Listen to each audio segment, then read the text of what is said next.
Put your hands on top of your head. Well, I didn't. Now!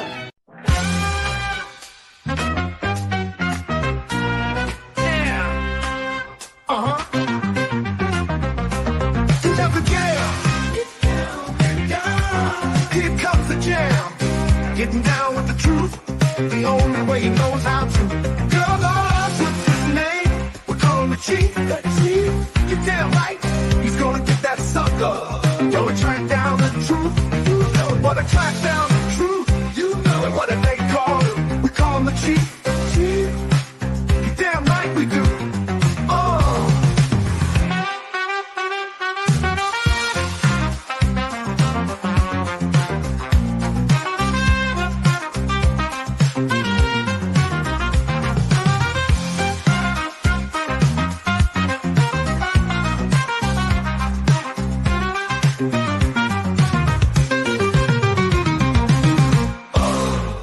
And I'll bet your mother had a loud bark.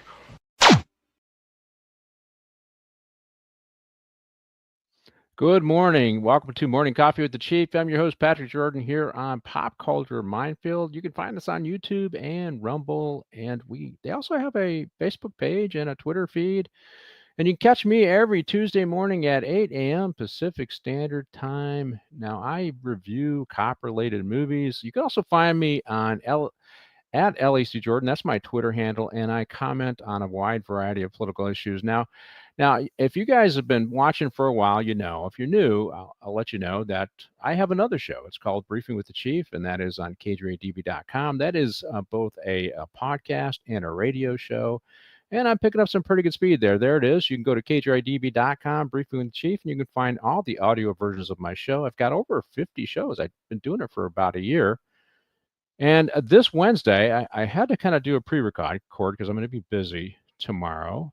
And I'm talking to a writer from Chicago. He writes a conservative weekly in Chicago, and we're talking about the Soros-funded DA got bounced out, which is fantastic, and replaced with Judge Eileen O'Neill Burke, and she immediately got rid of all the stupid policies that Kim Foxx had in place. And I can relate to that because I'm here in Los Angeles. We did the same thing with George Gascon. So I talk a lot about that. And I ended up talking a little bit about Luigi Mangione, P. Diddy. I've been tracking his case and reading the lawsuits. So go to my show, Briefing with the Chief. It's every Wednesday, 5 p.m. Eastern Standard Time. You can find it on Rumble, and you can also download the KJDB.com app and listen to the show in real time, or go to KJDB.com and find all the audio versions of my show. Now, I will give you, I'm having a little bit of technical problems here in the broadcasting studio, also known as my home. Our Wi-Fi is out, so I'm coming to you from a hotspot. So if there's problems, just kind of bear with us. You know, the show's got to go on. As I say to my producers, nobody's shooting at me, so it's okay, and it'll be okay for you. Now, I do have a question in the chat, and there seems to be this question out there in popular culture. I saw it on Twitter last night. They have those spaces every now and then. I drop in and listen to what's going on, and I've seen newspaper articles about it too. And is Die Hard, the original, is it a Christmas movie? I mean, what do you say? I think it is. That was my answer. In fact, I think the first two, since they're set in a Christmas season, it's a big part of the theme. And you know what? Here's what makes it a Christmas movie. People look for it during Christmas to watch, right? The people who own the movies look for anything that has a Christmas theme, and they play it during Christmas time. So it has become a Christmas movie as defined by popular culture. Popular culture says it's a Christmas movie. So it's a Christmas movie. But hey, you can give me your thoughts as well. You can leave the comments in the comment section. What do you think? Is Die Hard 1 and even Die Hard 2, are they Christmas movies in your mind? Who do you think decides that? Is it popular culture? Is it the movie executives, or is it the directors? I think it's just what the people want, and I think they want it. So that makes it a Christmas movie. Now, here's the other thing. I was down for Thanksgiving at the Los Angeles Mission and serving food down there. I saw some of my old colleagues, and the sheriff came, and they came, and I just want to put a plug in for the Los Angeles mission. It is getting a little tough out there for a lot of the legitimate homeless services providers because in my opinion, there's some organizations that aren't ready for prime time, but the Los Angeles Mission is not one of them. Go to losangelesmission.org and make a donation. Now, they have switched from being just a shelter and feed mission to where they do shelter and feeding, but their primary goal is to connect with the community and look for those people who are ready to reintegrate into society. And that takes a huge investment of time and energy. The programs are anywhere from 6 months to 12 months.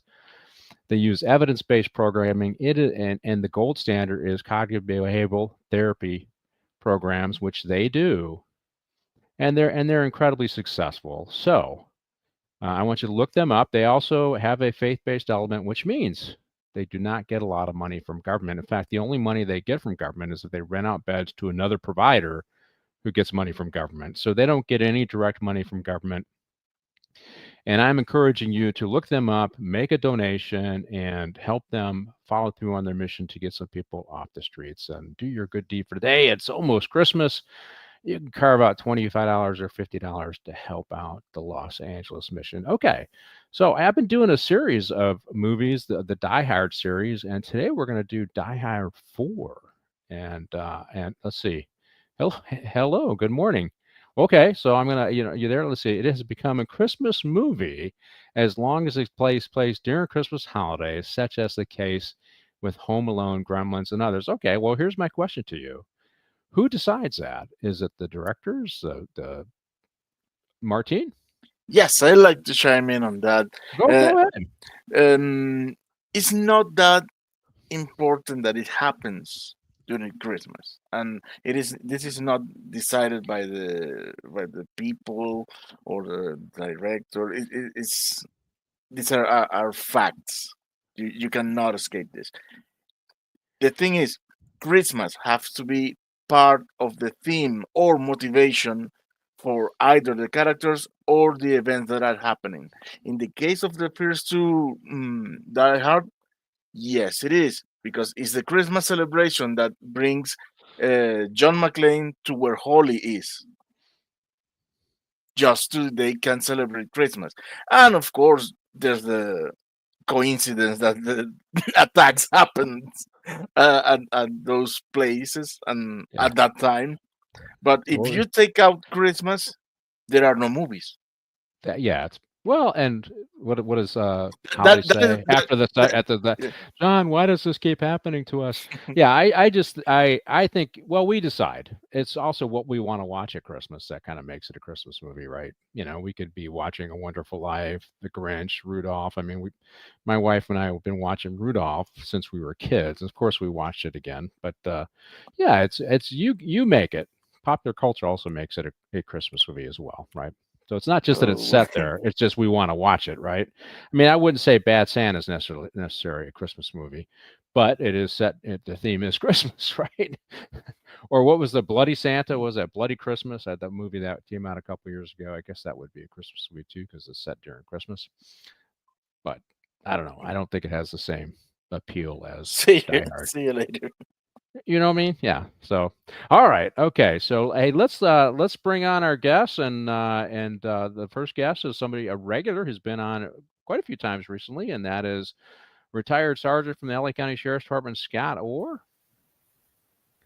Hey, Scott, all the way. This is a California refugee. He's coming all the way from the volunteer state, And Scott, welcome to the show. It's great to be back, Pat. I always enjoy doing these. All right, I'll give you the question before I bring in our other guest. Christmas movie, yes or no? This one? Yes. Oh, no, the first. The first one? I would say I would agree with Martin to a point. But then again, if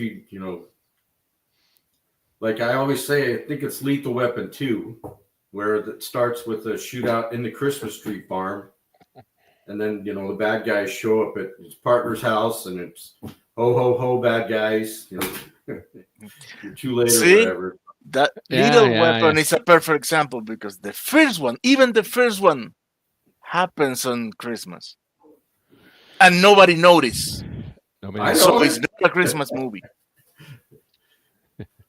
Well, I mean, John McClane says, "I'm gonna come to the party. It's Christmas party. Yeah, Come yeah, on to the that's true. toast. We'll have a good time. Have a few laughs."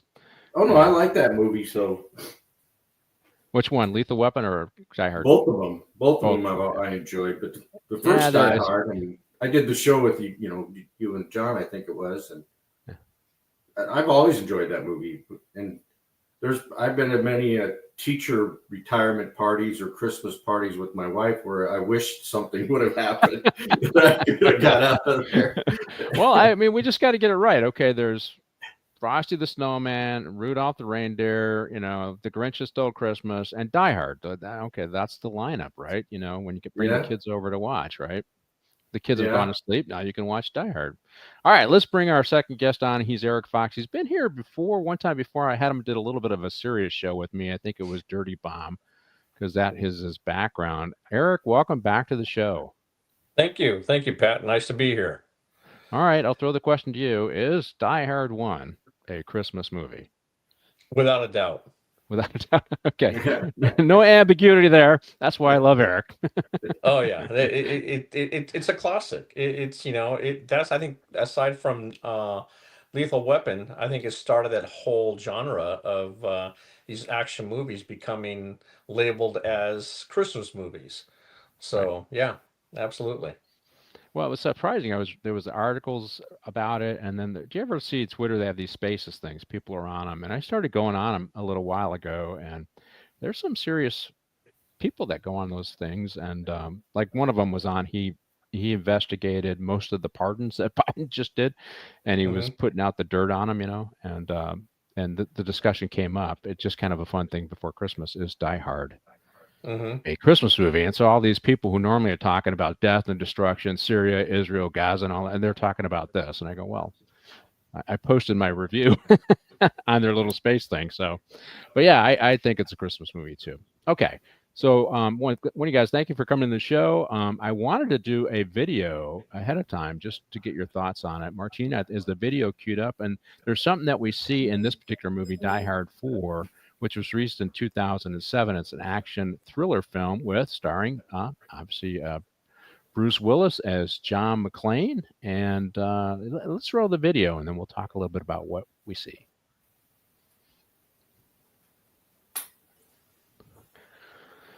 Martin.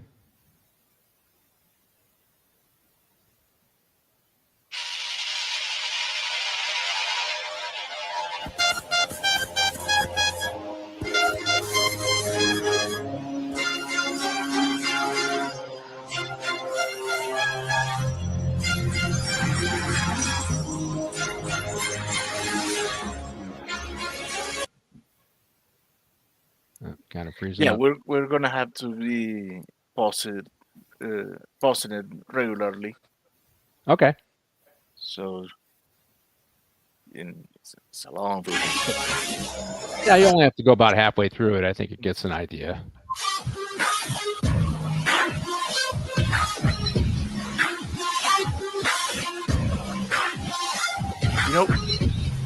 This thing was invented by two French guys, and That's good enough, Martine. It gives the flavor what's going on. they are so good at it that they have been even starred in French movies. Yeah, it's so there's a guy named Cyril Raffaelli who's in the movie, and he plays one of the bad henchman guys. He falls out of a helicopter. He's jumping off the building, and I think McClane calls him a hamster. It's a Yeah. hamster, in the movie. And so this is called parkour or free running. And I just obviously you started seeing it in the movie certainly in 2007, but the early 2000s you started seeing this kind of stuff in the movies. And there are people who do this at home and don't survive. You know what I mean? And I just think these are skateboarders that are bored with skateboarding and they take it to the next level and they prove Darwin's theory of evolution. They don't survive because some of these guys die. But this is parkour, which is really it's exciting to watch. But I imagine as a stunt, it's very controlled, right? And what do you think, Scott? You've seen this stuff before in movies? As you're a former collegiate athlete, I can't see myself doing this because one slip and you're done. Particularly if you're jumping off buildings. Yeah, there's a big difference between having skill as an athlete in college than doing that stuff. I mean, I remember that all of a sudden our coaches decided that we needed to do aerobics.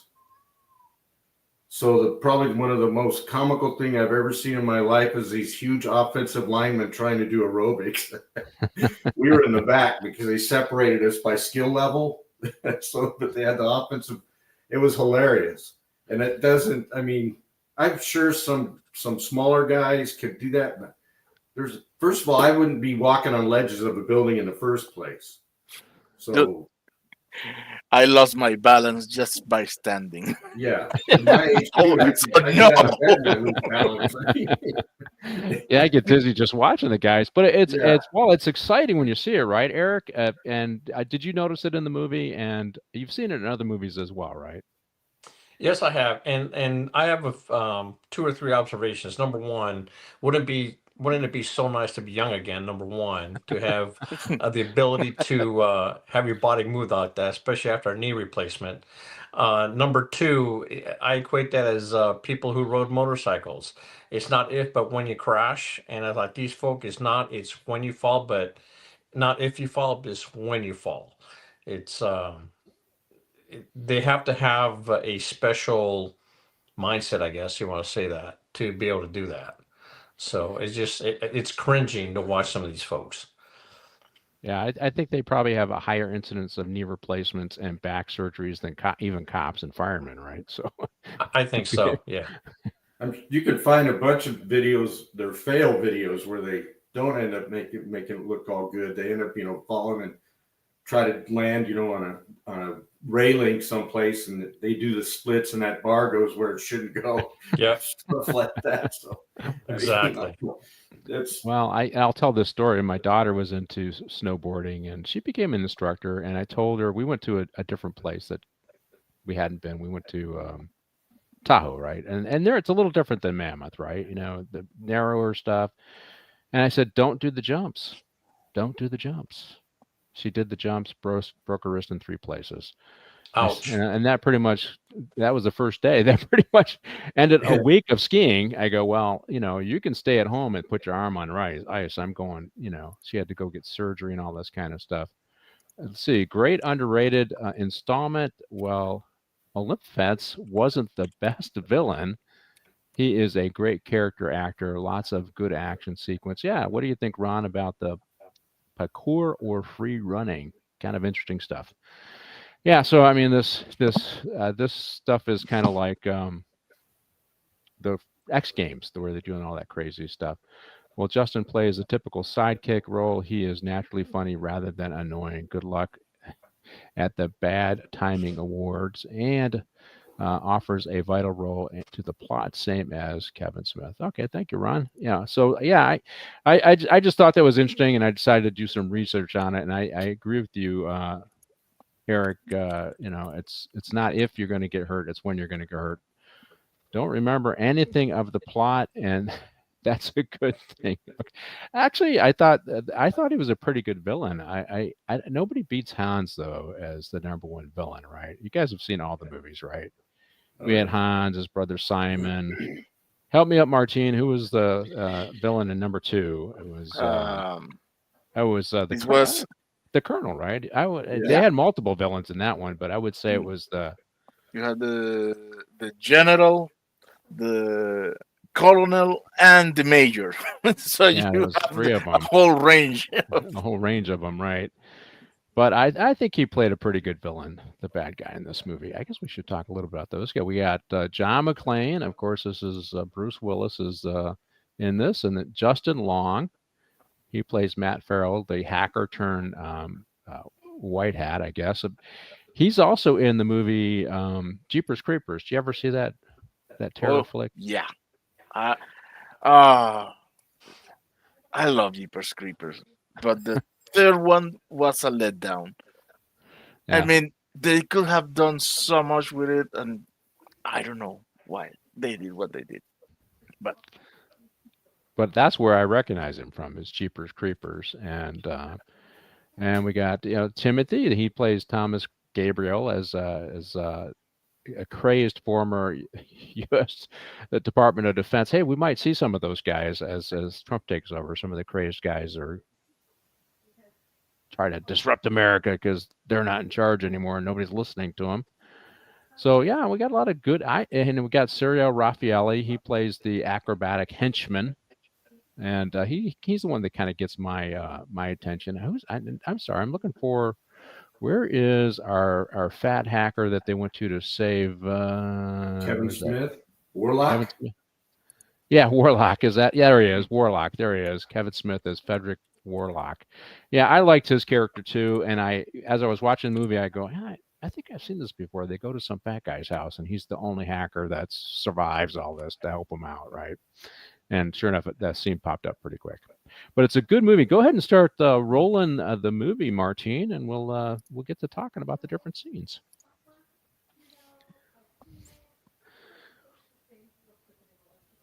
Yeah. Now, one of the things I noticed, and I don't know how they make hacking all that exciting as a crime, but a lot of this criminal behavior circles around hacking into the grid, hacking into utilities, and all of this stuff. And but that's the name of the game. I will say I was the story is so passe. Now you have diabolical drones. Yes, we've moved on to drones now. That's exactly right. Don't get me started.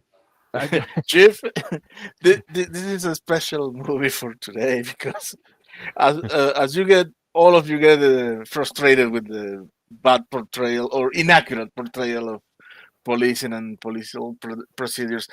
My background is I am a software developer. Oh, you are? And okay. Man, we are both we all are going to be equally frustrated here today. Well, there were some interesting things in this, only because for a while, as I'm sure Eric had one too. I had a secret clearance. Did you have a secret clearance for a while there? Eric is doing. I started going through the process, and my FBI handler, you want to call him that, said, "Look, you got maybe 4 years before you retire." He goes, "You do a lot of traveling. Unless you really need it or want it, you don't need it because I'm going to brief you anyways. It's too much of a pain." I said, "I'll go with that." So yeah, I had one for I don't know 7 or 8 years, and so and I went to the Naval Postgraduate School. I don't know if you got a chance to do that, and no. I did their leadership program, and they did talk about hacking and how serious it is a problem, particularly how vulnerable a lot. They say our closed systems are not vulnerable, but they in fact are vulnerable, and more vulnerable than we know, right? So, but that's what a lot of this is about. And here, our first scene, though, we got the dad, who is estranged from his daughter, his family, spying on his daughter, and it catches her making out with somebody. Typical John McClane. And he's just hanging out, and he gets pulled into this event, this big event of hacking at the request of the FBI to pick up all the hackers. But there's his first scene. I guess his daughter's kind of playing the role of his wife in that he's estranged from his daughter. That she plays the kind of the family foil, I guess. So hello, Penny. Hello, everybody. Good morning. So, but hey, hacking though, that's we're seeing with drones, we're seeing with Bitcoin, we're seeing with all this stuff. A lot of the crime is online, and one of the things that was interesting is as we put guys in prison for whatever 20, 30 years for violent crime, a lot of them figured out, you know what, it's a lot easier to commit hacking crimes if you spend a little time and little learning, and the punishments aren't that severe.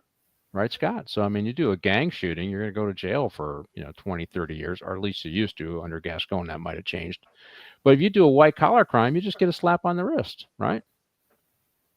Yeah. You see some of the stuff, even with financial stuff. It's like, okay, the guy scammed people for billions of dollars, and he gets 7 years and pays $350 million in restitution. And it's like, but he made $4 billion. So where's the rest of the money going? So he does this short stint and comes out a billionaire or multimillionaire. It's like, But if you shoot somebody, you're going down. Well, with Gascon, probably time served, but most other places, you go to prison. And you look What's how many that? times we had, like, I worked with the Secret Service when I worked gangs. And we arrested the same lady for printing phony money down in Compton like 3 times. And every time she goes, she gets probation. It's like, well, now she's on double secret probation, or what? I mean, what? It's ridiculous. I mean, that's the other part. I mean, we don't really talk about it, but there is a lot of counterfeit U.S. currency out there, and they don't really like to deal with low level. I think they used to have if it's less than 10,000, they didn't worry about it, right? Because it wasn't worth their time. The Secret Service, they were limited on how much they could address, and so and I don't remember us doing a lot of local charges on those, Scott, but. No, it was we did mostly Fed stuff, but she was printing so much money up and just flooding the South Bay cities with phony 20s, which again, though, I blame the businesses and the banks, because it almost looked like monopoly money. Oh, did it? It was that bad, huh? She was printing it out on like 5 or 6 inkjet printers all day long, and then she, the gang members would buy it from her, and they'd go out and buy all their stuff. And it's like, how can you not know this is a phony 20? Well, Ron, I like The Sixth Sense. The Sixth Sense, I thought that was a good movie. He says, "Look, John is dead." But anyways, hacking is for a lot of folks, that's the way to go. You get that one guy who was kind of running a pyramid scheme, a similar kind of stuff where it's just financial corruption. What was it? It was Sam Bakeman, something or other, and he ripped people off for billions, and then he turned around and made donations to the Democrats, and he flew under the radar, and only until after the election was over with. Now he's in federal prison. I forget who he's with. I think he's with I think they put him in a cell with Diddy. It's in that. I think they're both waiting trial in the same place. And, I think they might have put them together because they would both be, as we would consider Eric, soft, right? Because they're high profile. They're generally not career criminals. And they would be targeted in prison, right? Softies, absolutely. Yeah, and hackers would be softies, but that is the name of the game now, is hacking. I will say, when I was going to the Naval Postgraduate School, because it's relevant to this community at this thing, they did talk about how a country managed to get a bug into, and they said they were just testing out to see if they could do it, get into one of our electrical production transformers, these large things. They take what's coming from the plants and then they convert it into, I don't know the whole process, but they managed to get into the closed system and disrupt that and shut it down, and it caused a short-term outage, and they figured if they could do one, they can do multiple. And so we do have external actors that are in our system. So the theme of this, that these guys can get into our systems if they know what they're doing. And we have this constant effort from Russia, from China and North Korea and other actors to disrupt our legacy infrastructure that is really not protected. And I don't see that we have a whole lot of energy I know you don't have to comment on the politics. I just don't see that we have a whole lot of energy from this administration and previous to protect that. So this is the premise of the movie, is actually a good premise. We're vulnerable. And in fact, I read a book about this. I forget the name of it. America the Vulnerable, I think, is the name of the book. And it talks about how vulnerable we are, particularly our critical infrastructure. What do you think, Eric? You know what? I think it happens more often than we are led to believe, number one. And I'm going to bring this up only because I'm a Part 107 pilot with Drone Pilot, is this whole DJI band. I think that it's politically motivated because, it's an Asian product, number one. And the concerns to me are, to the extent that they're not valid when it involves the government. If the government is afraid that foreign governments are going to be utilizing any data that they gather with these drones. Well, they should not be using. American military and government don't use these products anyways. They have their military grade drones. I mean, if I have two drones, if they want to download the video that I have on a fire or a whatever or a camping trip, have at it. What are they going to do with that information? I won't go as far as commenting as to what's going on right now with the drone issue in the East Coast. Whether what's behind that, that's yet to be seen. But yeah, it just, I think it happens more often as far as the hacking part of it than the government leads us to believe, or they won't even admit that they've been hacked because of the implications to them. So. You said DJI banned? What is that? Well, the government, the United States government, they're in the first steps of banning DJI products. They make drones, they make cameras, they make steady cams, but their focus is on if you have a DJI drone now, you will be able to keep it. It's the most sophisticated drone in the world. I've read up, and there's no American or other company that has the technology that DJI employs in their drones. I just purchased a new drone. It's a $4,000 drone. It's got a Hasselblad camera. DJI went as far as purchasing Hasselblad camera, the company, to be able to put those cameras on their drones. So they're afraid that the Chinese will use that information to spy on our critical infrastructure. Well, again, our United States government, yeah, they should not be using a foreign state product that is so sensitive that they could utilize that information. And like I said, Lockheed Martin, Boeing, they have their own drones that are used for the military purposes and governmental purposes. So again, I think I don't know the ins and outs as far as the ban goes, but they're trying to ban DJI from selling drones in the United States. So, Wow. Yeah. Well, if everything shuts down, Scott, since you're on your 70 acres in Tennessee, you're going to survive, right? It'll be all those city dwellers that'll pass away, right? So. Yeah, I joke that the neighbors that live behind my property, I mean, I have 71 acres, so they're a little bit of ways, but they're all vegan. And so I'm like, yeah, they'll be vegan until they can't get their vegetables or whatever. They'll be coming down here asking me for deer meat. Well, okay, so Martine, you are a computer program. I'll throw you in there. So, so we see our bad guys here, and they seem to be effortlessly tapping into whatever computer system they want, legacy or otherwise.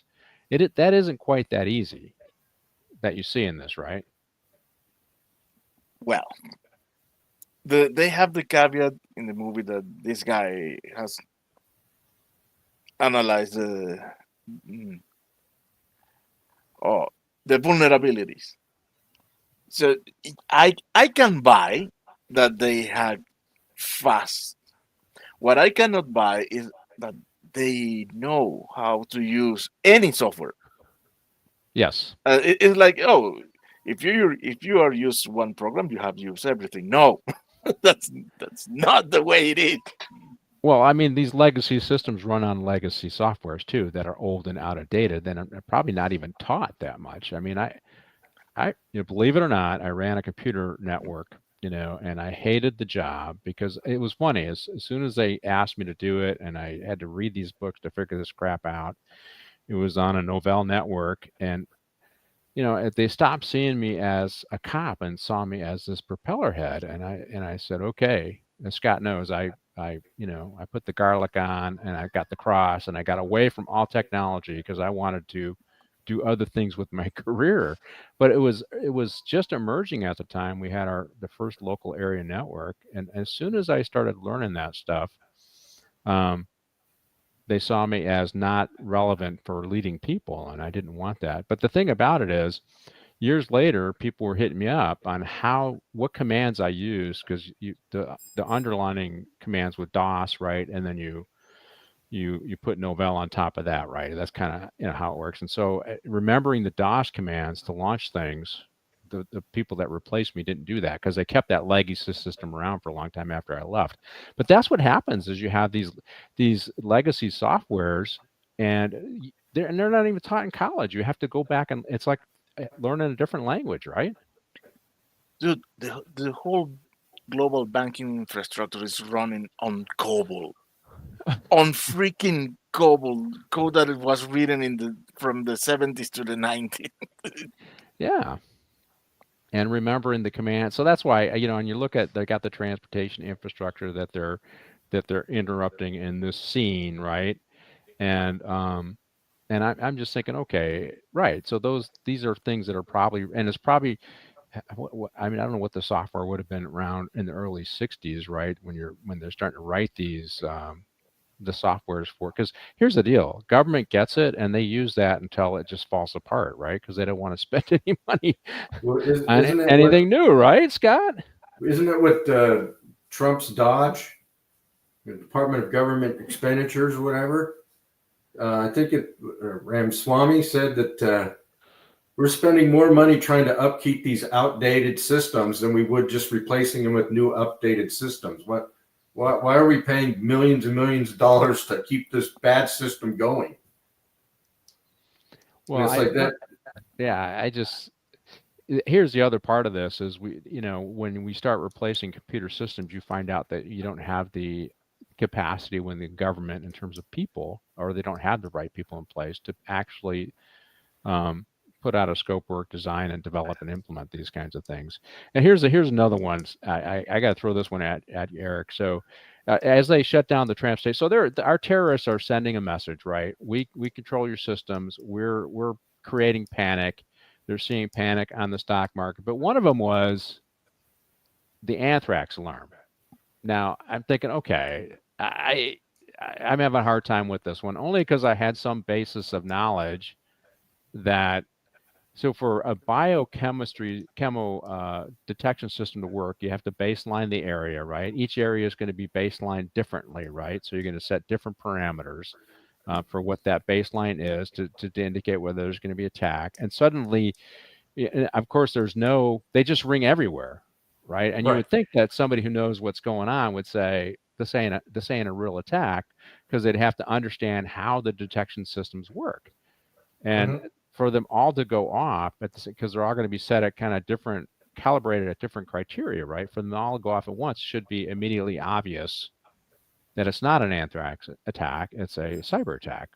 Do you agree with that? Oh, absolutely. I mean, without going into detail, like you said, there's certain sensors and certain parts of our government that would that do nothing but alert when that compound is present. And for it to just start ringing on every floor of every government building is, it doesn't work that way. I mean, obviously it was made for the movies but yeah, you would think that somebody that knows a system in those buildings would, immediately, figure out that, hey, there's something wrong with the alarm. Let's everybody slow down and calm down and figure out what's going on first. But I literally chuckled when that scene came on, when everybody started running out all the buildings, and hey, those hazmat teams got there pretty darn quick. I wish we had those response times when I was on the team, but yeah, it was comical, to be honest with you. Yeah. Pat, remember when Metro decided they were going to put in those screeners or whatever, the sniffers? Yes. When you came into the station, it would sniff to find if you had anthrax or anything. Yeah. And it kept, there's so many false alarms that finally this company, this is the greatest thing. They had to turn up the sensitivity so high that it detected nothing. Yes. When they started that project when I was still there, and I said I didn't necessarily believe in the project, right? It was a joke. But they would run down these rabbit holes because it was cool. There was a cool factor. We got an anthrax thing, right? And it's they call them false positives, right? You're getting multiple false positives, and so what you do is you engineer out the false positives by establishing certain. I think I'm getting this right, Eric. It's been a while since I've done this. So the sensors, you engineer out what you believe are false positive based upon looking at multiple false positives. What was the signature look like, and then you decide that since that's basically always a false positive, that then you just engineer it out with the software adjustments, right? Or Yeah. alerting adjustments, right? Did I get that right? Yeah.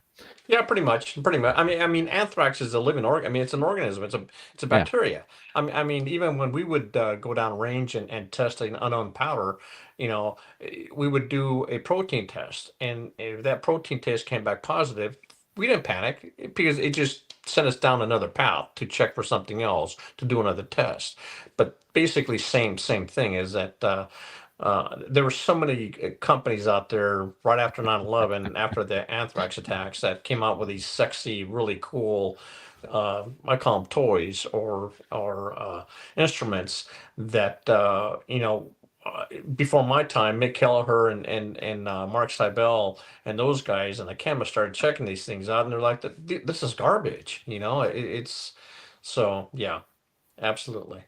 I forgot. So. We got to plug your YouTube page. It's Fox First on scene photography. You want to explain a little bit of that, Eric, and then we'll get back to the movie.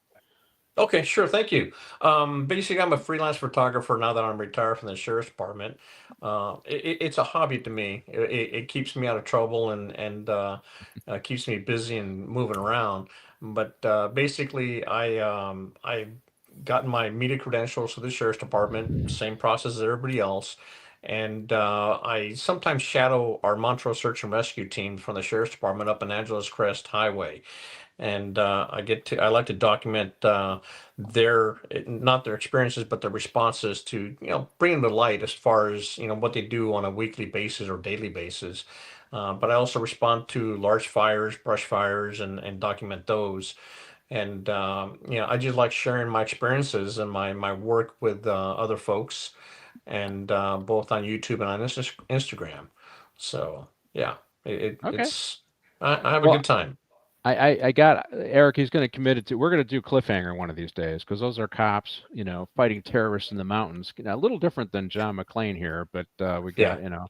it's a realistic film, right? That we're going to get into because I did mountain search and Absolutely. rescue, and and we'll I'll bring Eric back. We'll look for somebody else who's got some background in mountain search and rescue and we can identify with who we are. I can be Sylvester, or you can, whatever you want, and we'll talk about that movie as well. But like I said, welcome to the show. But okay, so I got to get into this a little bit. So they're killing all the hackers that helped them develop the software to get into the primary place that they're trying to get into, which is the NSA, right, and download all the data. So a big part of this theme, and you find out later on, is to get the U.S. to react to all of these threats by downloading its information. Because after 9/11, the Twin Towers getting hit, that disrupted up our financial sector in the U.S. And so the goal is to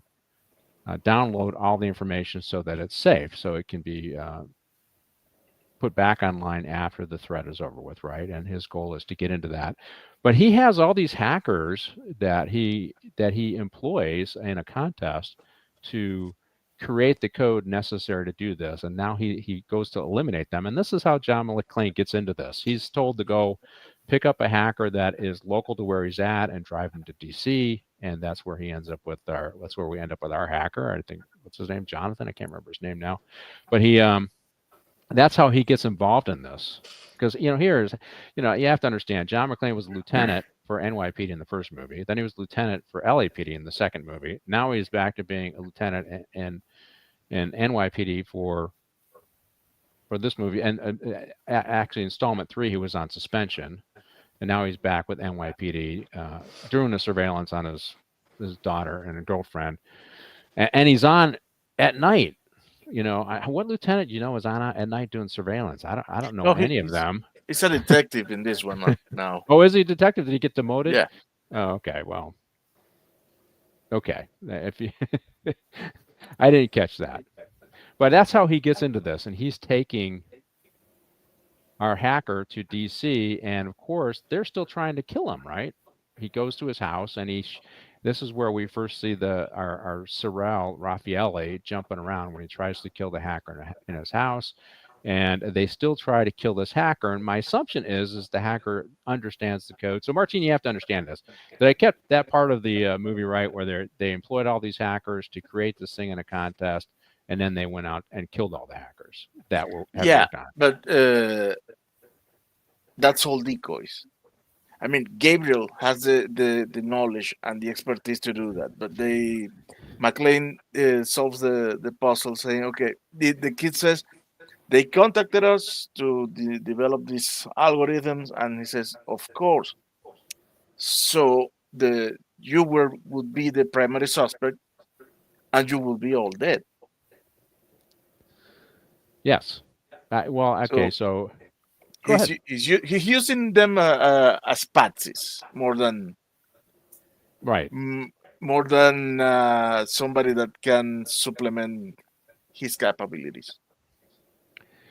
Well, the interesting thing about our hacker guy here is he realizes how they can track him, and he starts giving that information to John McClane. And there was a great quote, and a lot of these movies have excellent quotes, and you can tell me what you guys think of this quote as he's talking to our main bad guy. The bad guy says to him on the radio, which is consistent with the other films. He always ends up talking to the bad guy somehow, right? You're a Timex watch in a digital age. I thought that was a fantastic quote. He was talking about John McClane, of course. A Timex watch in a digital age. Sometimes I feel like I'm a Timex watch in a digital age. What do you think, Scott? That's a good quote. That's a great quote, and I prefer to be a Timex watch because we all know that it takes the licking and keeps on ticking. That's right. A Timex watch cannot be affected by a solar flare or a EMP. It doesn't run out of batteries. So yeah, I would take that as a compliment. Yeah, can't be hacked, right? Right, Eric? True. That's the one. And it's not spying on you like the Apple Watch. Like the Apple Watch. Yeah, I got my Apple Watch right here. It's spying on me and tracking me. Yeah, but yeah, I thought that was. It was good too, though, right? Because a lot of cops are Timex kind of guys, right?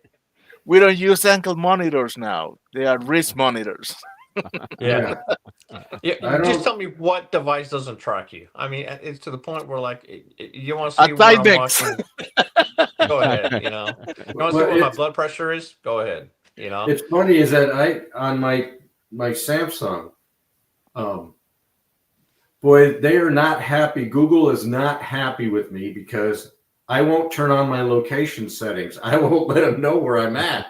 And I get bombarded, or I'll try to open up an app and it'll say your location service is not activated. And I'm like, no, I'm not going to. I don't need your app then. If you're going to, you're just like we're at a football game, you know, and they put up those barcodes on during certain parts of the game, you know, send us where you're sitting and we'll show you on the camera.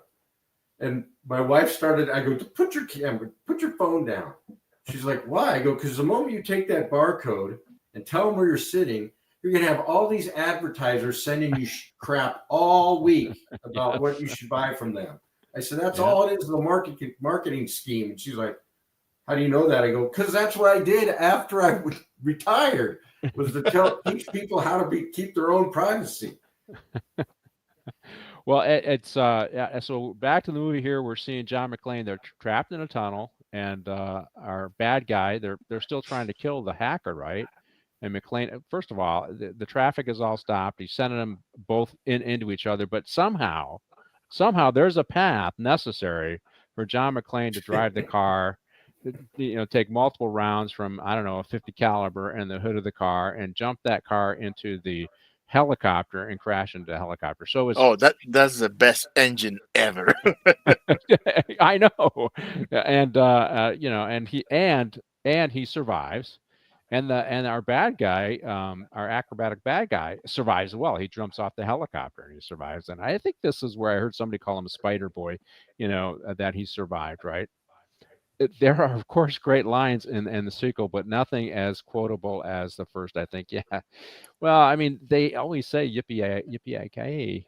I don't swear on the show, as Martine knows, but Well, in this one, they try to make something akin like in the first one when he's in the tunnel going to the patrol car to attack the chopper, and he's going, "No, just get the kid. What can go wrong?" That's yeah, it's take it like easy. It'll be easy. when Yeah. he's in the dog saying, "No, let's get to a party."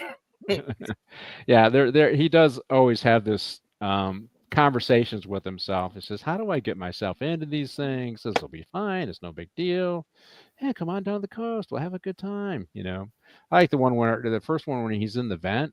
He feels like a TV dinner. He's in the vent, and they were shooting at the vent, but didn't quite get him. And then the other thing, of course, Scott, as I don't know how many surgeries you've had after working, that he survives all these things and he gets up and he keeps going. We'd be all packed off to the hospital. Yeah. Right. I'm not a doctor and never would.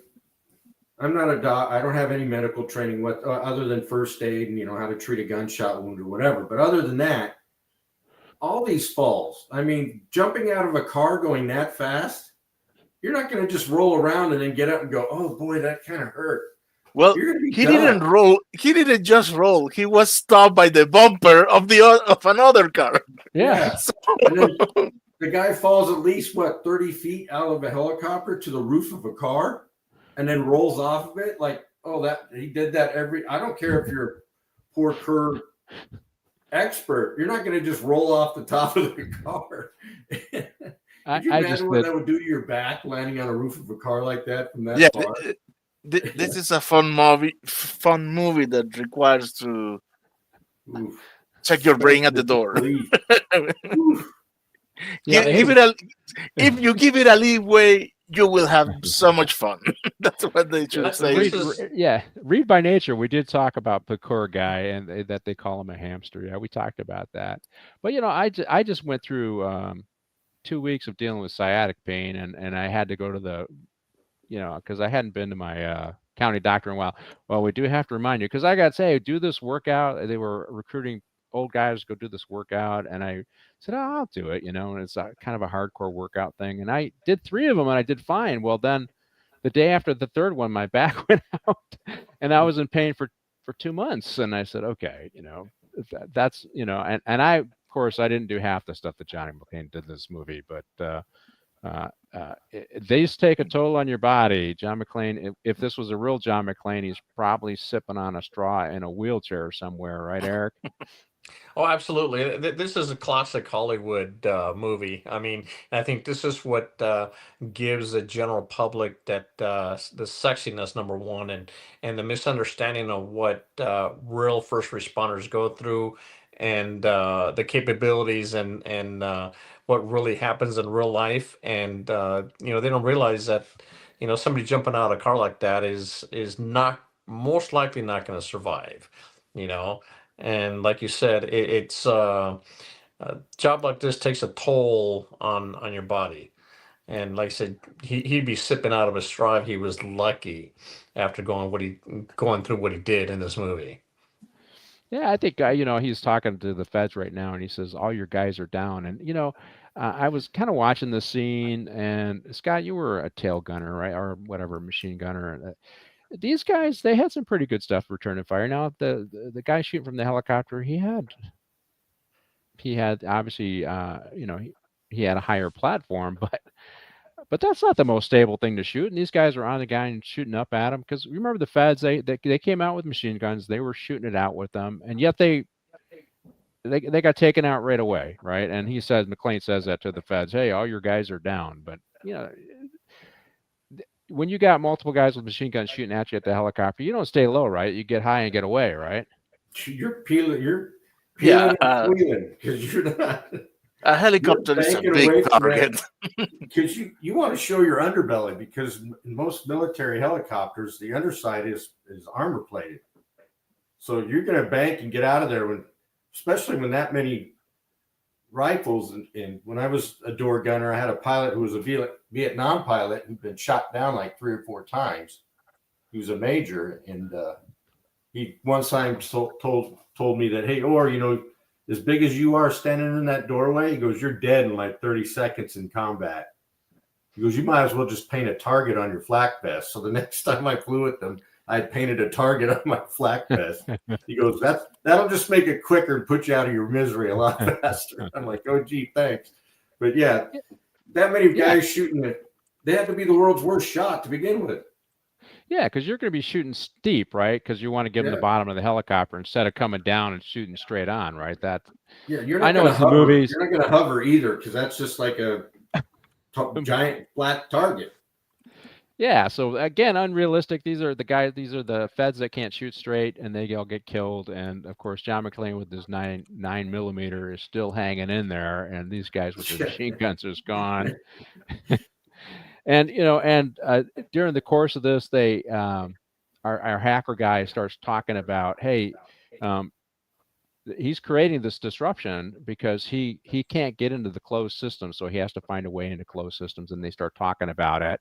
And of course, this is similar to the first Die Hard. They have to shut down the power grid in a particular region in LA, right? So they can access the safe and the Yakushima building, whatever. And it's a similar kind of plot here. They got to shut down the electrical grid in the part of the eastern United States so they can get access to an NSA building. And that's the whole scam on all these other things. They're getting the government to react the way this guy who actually built the system for the NSA needs them to react so that he can now hack into the NSA building. So that's kind of what's going on here. They only needed they only really needed to hack the NSA, the cyber crimes unit. That's the only facility that they needed. They created the whole havoc to make a smoke curtain. So they think, oh, it's a full scale attack. All that was a diversion.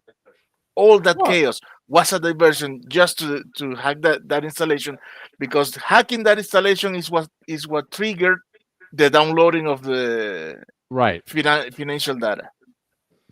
Right. But they also they had to get into the power grid. Well, they had to get to the power grid, shut it down. So I really understand why was the point of shutting down to maintain the facade, because they were in situ with the servers in National Data Administration. They were there.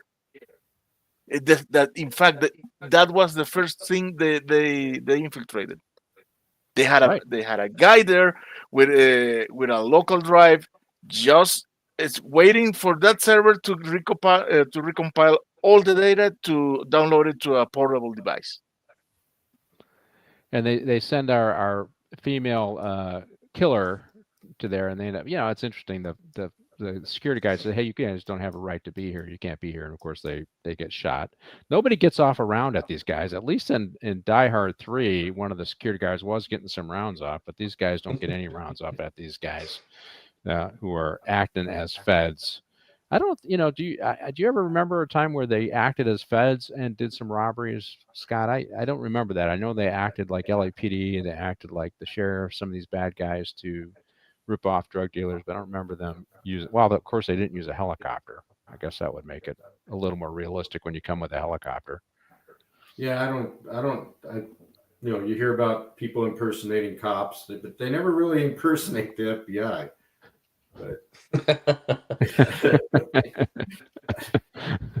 Well, but the FBI is impersonating cops, right? That's exactly. So no, I met some really good FBI guys, pretty much. You walked up and said, "I'm FBI." Somebody go, "Yeah, right, whatever." We're here to help. We're here to help. Most scariest words is, "I'm from the government. We're here to help." By the way, they make another throwback to the first movie. When they send McClane and the kid to another installation, they assign them an FBI agent, and he introduced himself as Agent Johnson. And McClane looked at him and that's Johnson. Yeah, Johnson. Why? No, nothing. because of the two previous Agent Johnsons in the first one. If you guys remember the first one, so these two FBI guys are flying in, unrealistic. They're going to take out the terrorists, and now again a helicopter with rifles, and they come in close, and the terrorists blow up the roof of the Nakatomi building, and it kills the FBI guy, and they got the deputy chief for LAPD on the ground, and he just says, "Ooh, I think the FBI is going to have to send us some more FBI guys." It was a great line. That guy ended up having, even though he played kind of a dork in the movie, he had some great lines. And what I liked about what I don't like about these scenes when they got like 95-pound women kicking the hell out of 200-pound guys is that I don't like that. It just doesn't make, oh, come on, I mean, it's so it's just like, even my wife's 5'8", 130 pounds maybe, and she's like, if you hit me one time, you would break all the bones in my face. How does she get thrown up against the wall and then run over with a car, and she pops right back up ready to kick John McClane's butt? It's like, maybe she's a droid. No, she's wearing plot armor. That's it. She's what? Well, she's wearing plot armor. Oh, yeah. If you ever watch the movie Salt, it has Angelina Jolie, and it's one of the movies I refer to when I tell people, just watching that movie when she's going up against all these SWAT guys, but you can see in the movie that they're all waiting to take their turn to get their butt kicked. It's like nobody's like bum rushing her. And it's like, that's what you get in Hollywood. It's like, it's not realistic. No, it's not. But it was entertaining, right, Eric? So she's cute too. I forget her name now. And Maggie Q. Maggie, yeah, she's cute. No, we have a question from Ron Jamin. Die Hard franchise reboot, leave it alone, or more sequels? No Willis due to medical condition. What would you say? Well, I say no. obviously, I don't think Willis could be in it, right? He just medically he can't do it. But it really depends on the script and the people that they put in it. I mean, is a young John McClane as a beat cop? Is that what we're gonna do? I would say leave it alone, because do you really want to see John McClane written for the modern audience with sensibilities? Yeah. Nah. Just leave it alone. Leave it alone. Yeah. When you see the next one, you're gonna say no, leave it alone. The fifth one, that was not good. With his son in Russia. Yeah. Come on. Really? Oh, okay. Mm-hmm. And I'm sure having a son, they were trying to build a bridge to even more diehards, right? And see, Curtis Cliff character as a villain, Gabriel, was only a pawn. Well, like I said, I guess we should need to do the villain discussion. Best villain so far. It's got to be Hans Gruber, the first one for me. Yeah, yeah, by far it's iconic, and particularly now when he kills the little Asian gal here. Now, if you remember the scene from Gruber, he's looking up at the gun, and they got a shot of her looking up with the gun too, right? And then she falls, and the car lands on top of her. So it is. They do a lot of these scenes that kind of reference back to the first one. So do you remember seeing this scene in the movie, Eric, where she's on the bottom, and she's trying to climb up this car, and she's got the gun, and she's trying to point at Bruce.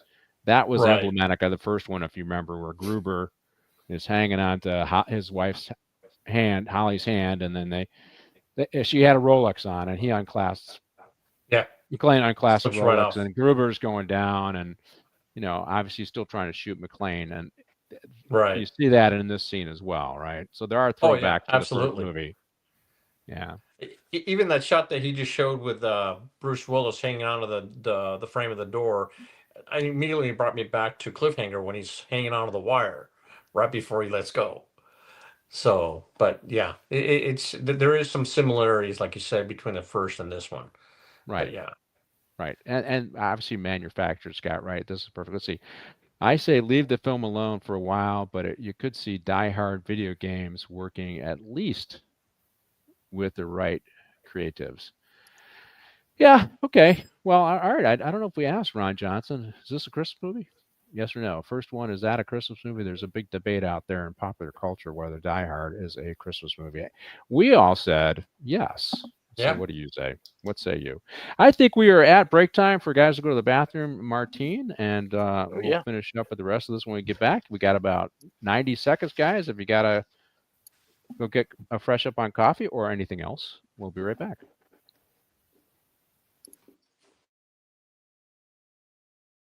There's only one location on the internet where you can get it all. Movie, TV, and comic industry. News and rumor analysis. Official scoops from Geekosity magazine. Reviews and interviews. So, when you need it to be Sunday, there's only one place to go, mate. Pop Culture Minefield. Well, they're always talking nerdy nerd stuff. Right, jog on then.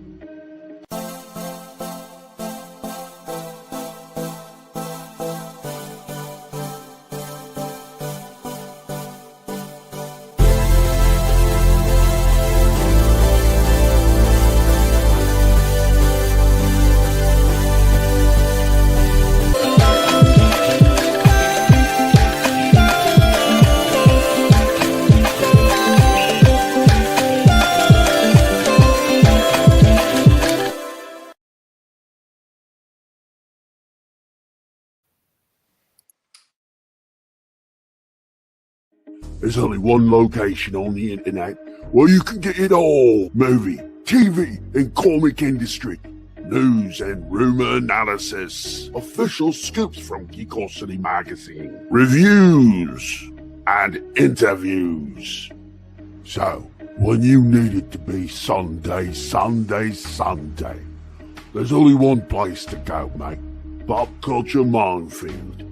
Well, they're always talking nerdy nerd stuff. Right, jog on then.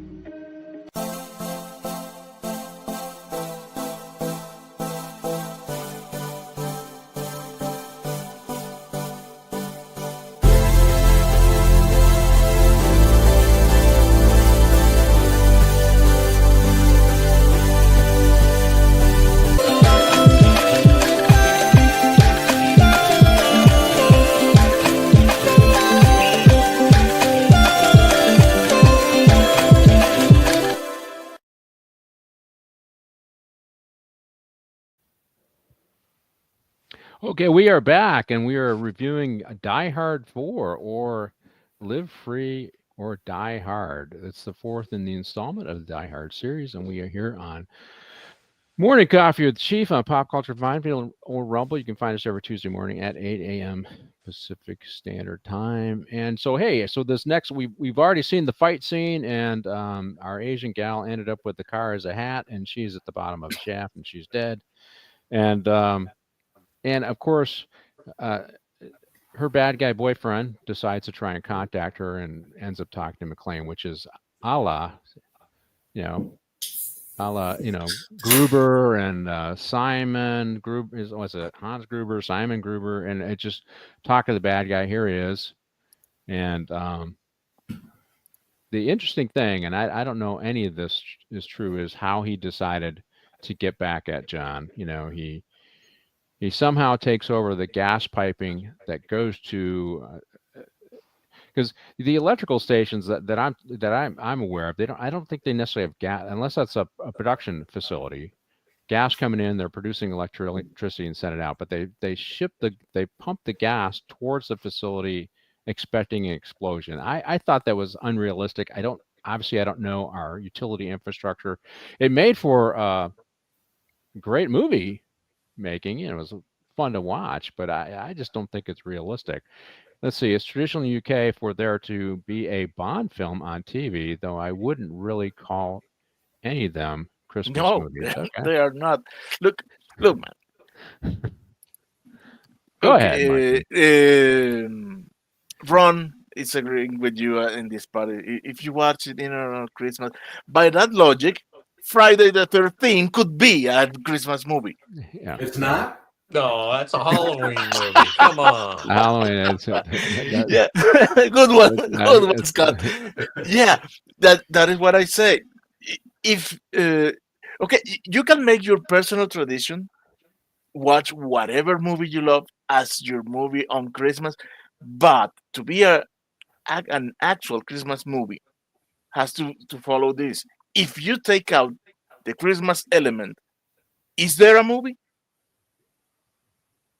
on the first two. If the answer is no, that is a Christmas movie. I just think it's the audience decides whether it's a Christmas movie. And when Dad's done when Dad is done with Rudolph and Dad is done with Frosty the Snowman, he's watched him with his kids or grandkids and his wife, and he listened to some foolish, romantic comedy on Hallmark television. Then Dad's going to turn on Die Hard, and he's going to watch his Christmas movie. I like Love Actually. That is the cinematic equivalent to My Truth.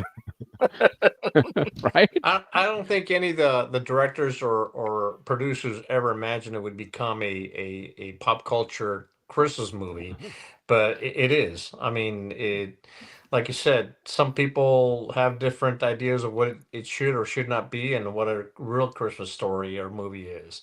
But I mean, you talk to anybody our generation, it's a Christmas movie as far as I'm concerned. Yeah. So maybe not to the ladies, but to the men, definitely. That's right. And the ladies will sit there and watch it with their man if they're truly. Hey, so Ron, I think it goes, now I have a machine gun. Ho, ho, ho. I think that's how it goes for their bad guy, quoting John McClane as he wrote on one of the bad guy's shirt after he got his machine gun. Okay, so these guys are realized. Go ahead. Well, John McClane knows that these guys are hacked into everything, and he's supposed to be this smart, cop and everything. Who did you think they were going to go after if they can't get to you? They're going to find where your daughter is or your wife, and they're going to kidnap her. I mean, I would have been on the phone as soon as this stuff started happening. I would have been like, get out. Yeah. Well, and that's how, hey, you want to make it personal. I think he says that. What's wrong? Has the cat got your tongue? So, it was interesting when John first got involved. He says, I just pulled up your bank account. You're broke. You have nothing. And he zeroed out his bank accounts and all this other stuff. And those are all disparate systems. They're different systems. To be able to do that, it's one thing to work for the NSA and the government and understand their systems. But now you're taking down banking systems, and they have a much bigger investment in making sure that stuff is secure, but he seemed to be doing it effortlessly. So that's where I think this makes this more of just a fun movie and not realistic. It's one thing to corrupt legacy systems. It's another thing to go after. I think, layered banking systems that have an incentive to protect, and of course they get broken into all the time, but they have an incentive to protect the money because it costs them money when that happens. I don't know, Martine. Am I wrong on that one? You want to tell me I'm wrong, or do you agree with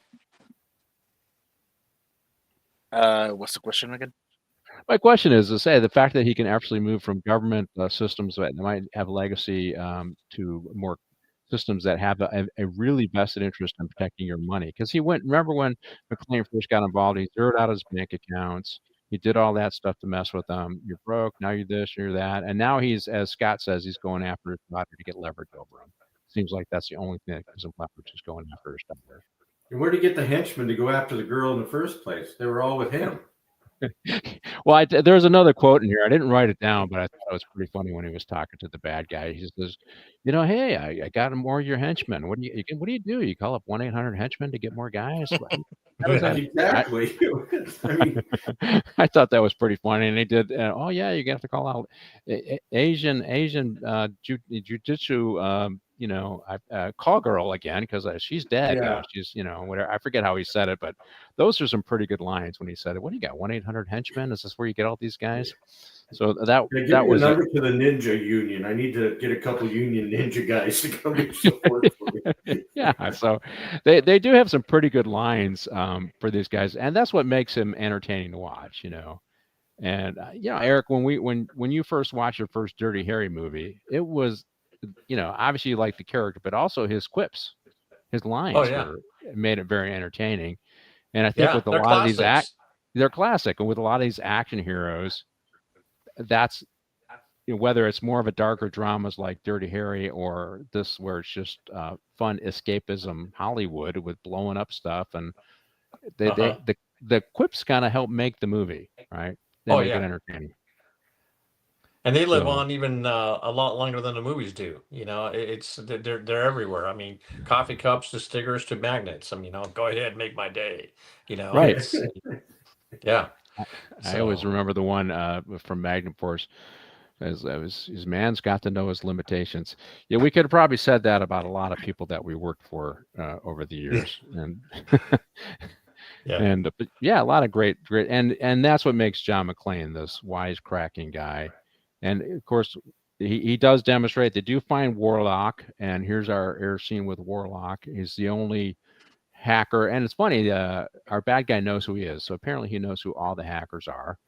And Warlock has a generator. He's the only one that's got lights on. Everybody else is out. And he has a system that allows him to figure out what's going on. And it's interesting some of the things as they go on, they use denial of use techniques, Scott, on these guys. So he knows what's going on, but he's getting these denial of use attacks, spam attacks. You want to talk about that? Well, Do you know what I'm talking about? is when he starts putting all the spam blasts or e-blasts on his computer, where he's getting all the porn sites and all that kind of stuff. Yeah. Yeah, I mean that's something from back then. Now they just was a denial act. What's it called? It's Denial of service. Yeah, denial of service. That's much easier to do now. Anybody can do a denial of service somebody if you can find out what IP address they're on. So well, now they have groups that can do that. So they'll have groups of hackers that will spam or whatever your system to overwhelm it, because every system has a certain amount of capacity, and so while you overwhelm the system, you then deny the ability of that person to do anything because their system shuts down, right? And so they're using some tricks on this guy to disrupt them, and of course. Our hacker guy is the guy that figures out the target, right? He says, I wrote a code for this, and he kind of has an idea of where that's going to be. And of course, John McClane is going to go there to Woodlawn, and he does try to communicate with the feds to tell them what's going on to get them rolling too. Of course, he gets there first. Yeah, let's see. Dirty Harry, Tom Baker. What do you say? Dirty Harry, 1971. The movie had a very realistic portrayal of a psychotic killer. Yeah, that was the best victim of the series too. I mean, the best villain is the very first Dirty Harry had the best villain. I think his name was Scorpio, the character in the movie. Yeah, and Hans was the best villain in this series as well. And so they do right, Scott. They do go find out where John McClane's daughter is in an elevator. Trapped in an elevator, and bring her in. She thinks she's getting saved, but in the end, she ends up being trapped by these guys. And she has the John McClane attitude. She ends up punching one of them. And one of the things that I thought was really good about this character actor, I really liked him, is when she punches one of the guys, and this guy has no patience for incompetence. Our main bad guy. He says, "What? You got her? Are you sure? Are you sure you got her? Are you sure you got her? Can you handle her?" I actually like that about his character. I don't like incompetence. Are you? And so he didn't like the incompetence of the government. He told them, "Hey, you're wide open for abuse. This is what set him on his path to whatever, being a villain." But he plays that character out even with these smallest details, right? Are you sure you got her? Are you got her? Because he does that a few times. Do you need help? Are you sure? And I thought he was really good. Our villain was really good at maintaining character and staying in character and kind of a despicable guy for everybody involved. Right, Scott? Yeah, Timothy Olyphant's he's a good actor. He played in a Hitman, the original Hitman. Did a really good job in that too. But I mean, again, Hans Gruber. I mean, I would say that Hans Gruber was the best, and then probably his brother, or whatever, Heinrich or whatever his name was the second. Well, I don't know. I think as a villain, as in effectiveness wise, Simon was a better villain, but Hans was more charismatic. Yeah. Yeah. I mean, I thought he played a great villain. I mean, he is very. Well, you worked with me, Pat. I don't suffer fools easily. You're given a job, do your job. That's all anybody really asks of you. So I wouldn't stand for incompetence either. But some of these guys, it cracks me up is, where they kill all the hackers that are in his trailer, his semi. Yeah. And the one guy's leaving, and he sees the guy. He knows he's going to kill him. But at what point are you like for me, I'd be like, I got to get out of here because I'm going to be that guy down the road at some time. Mm-hmm. Yep. So, yeah, if you might be willing to hack, but are you willing to kill? Right. Right. And they had to realize as they watched how effortlessly he killed people. And yeah, the nerd in the class might be able to hack, but the guy with the AK is the guy you got to fear, right? I mean, well, in the end, when unless you can throw that computer at him. Yeah, the money in the bag is worth way more than your hacking skill, because I can get you guys like you anywhere, right? And so, anyways, I just it also, the muscle is the one that wins, and the guy that's willing to use the violence to achieve their goals is the one that's good. So that's what you're right. I agree with you. I don't understand why these hackers are working with them think they're going to survive this. They're not. Well, I don't think they knew what was. I mean, the one line in the movie when the one hacker says, "What's up with all these guns?" I think what they signed up for is to do some hacking job, and they were going to get paid for that. But when the guns showed up, they're like, "This is a little bit deeper than just hacking into somebody's system," So, but yeah, It's all fun and games till the gun comes out. exactly. Yeah, well, they had to know they weren't going to survive, but they kept doing it, and it was, and he didn't, he expected, he knew how to overdo everything they did, but he had to have a team to be able to pull it off in a timely way. At least that's what's portrayed in the movie, right? So, and I do like the comment from Warlock, who's this, anti-establishment guy, and you brought a cop into my command center. What you brought a cop into my command center? And then he wouldn't talk to anybody when they was called Freddy. Come on, Freddy. And then they had, okay, Warlock. So I he was a fun character. They kind of slide these. The funny part though is, and he says, "You brought a cop into my command center," and Bruce Willis says, "This is not a command center. It's your mom's basement." I know. But they have all, they have, remember, in Die Hard 2, they had the guy who was the facilities guy, right? And he was the facilities guy. Yes. Yeah, and they used him, and so they have a lot of these guys kind of laced throughout these different movies, and he's that guy, right? Essentially, and I think Die Hard 3, they had Samuel L. Jackson. He was, that was kind of I felt that was kind of the cop buddy movie theme. That's what they tried to make that into, because it went from McClane in number 1 and number 2 primarily, and then 3 it was kind of a cop buddy movie. I think they tried to build on that theme for that show, and then this one it's back to just McClane, and he's kind of got this guy he's protecting this whole time, who not really buddies, because they're not buddies, because he sees him as a kid. Also, then he sees him as a problem because he likes his daughter. But here's the scene where his daughter You got her? You got her? I just like that scene. It was a good scene, and the guy stayed in character. But Like yeah, father, now it's like daughter. yeah, well, yeah, like father, like daughter, you said. But now it's also personal for McClane. He's got my daughter. Mm-hmm. It's personal. It's a lot of this, if you remember from Die Hard 2, he's in the helicopter. He hates flying. Now he does get over his flight. You remember in the scene he ends up flying a helicopter. Well, he Yeah. doesn't get over it. Yeah, well, and Remember he said, well, I conquer your fears, so I learned to yeah, fly a and the helicopter. kid And he asked, says, did did it you works? I well, said, did you no. conquer your fears? Well, not really. Yeah. So yeah, that was a good scene. But if you're in Yeah, Die Hard 2, the he's in the helicopter, and they can see him cringing. And goes, what is it? He goes, I hate flying.